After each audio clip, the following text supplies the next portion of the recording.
Depuis 20 ans, je me suis donné comme objectif de montrer le Rassemblement national tel qu'il est et pas tel qu'on cherche à le caricaturer, à travailler, à expliquer les raisons pour lesquelles nous sommes sur telle ou telle position. Alors évidemment, ce qui a facilité les choses, c'est qu'aujourd'hui, le Rassemblement national est le centre de gravité des idées politiques en France. Bon, la réalité, c'est que tout le monde vient vers nous quand même. Hein.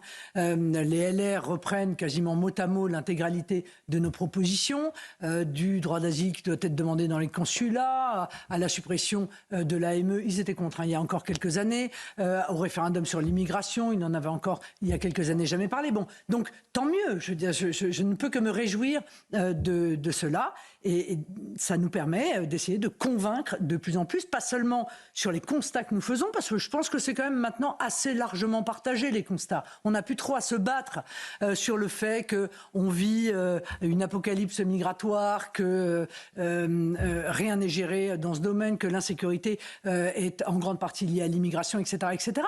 Mais sur les solutions que nous entendons mettre en œuvre. Et quand Jordan Bardella, comme le week-end dernier à Florence, s'affiche avec des leaders d'extrême droite, pas toujours recommandables, c'est pas pour vous un peu un accroc dans cette stratégie de normalisation? Vous vous présentez en France comme un parti irresponsable? Encore une fois, si vous cherchez à chaque fois à faire assumer le poids des prises de position des partis alliés ailleurs en Europe, vous allez trouver chez Renew, etc., certainement un certain nombre de trucs assez rigolos, voyez-vous, parce que tous les pays n'ont pas la même culture, n'ont pas la même histoire. Moi, je cherche encore une fois, et Jordan est dans cette vision-là, des alliés, pas des clones. Je ne cherche pas à avoir des gens qui pensent exactement la même chose que moi sur l'intégralité des sujets. Je cherche des gens qui considèrent que la souveraineté d'une nation est le gage de la démocratie. Voilà, c'est clair.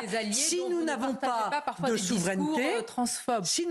souveraineté, alors ça ne sert à rien de faire des élections, puisque ce que décideront les Français ne pourra pas être appliqué parce qu'il n'y aura plus de souveraineté. Donc je cherche cela. Après, c'est à leur peuple de décider ce qu'ils souhaitent ou ce qu'ils ne souhaitent pas.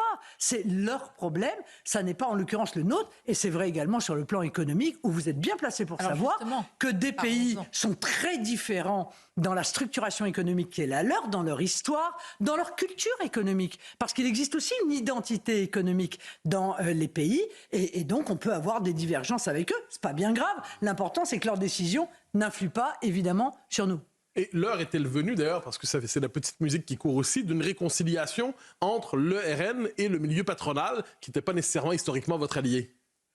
Bon, d'abord, on n'a jamais eu de fâcherie. En réalité, là, je vous parlais de caricature. Moi, il n'était pas en amour avec vous. Non, mais on a été très clairement, j'adore cette expression, très clairement, on a été victime vis-à-vis du milieu patronal, c'est vrai, d'une forme de caricature. L'intégralité de notre projet était résumée à une vision qui est elle-même caricaturale de la retraite à 60 ans. Alors que vous savez que nous sommes pour la retraite de 60 à 62, avec surtout 40 à 42 annuités, sans parler de rien d'autre. Ni de la capacité que nous avons à faire baisser le prix de l'énergie, ni pour parler de notre volonté de réindustrialisation.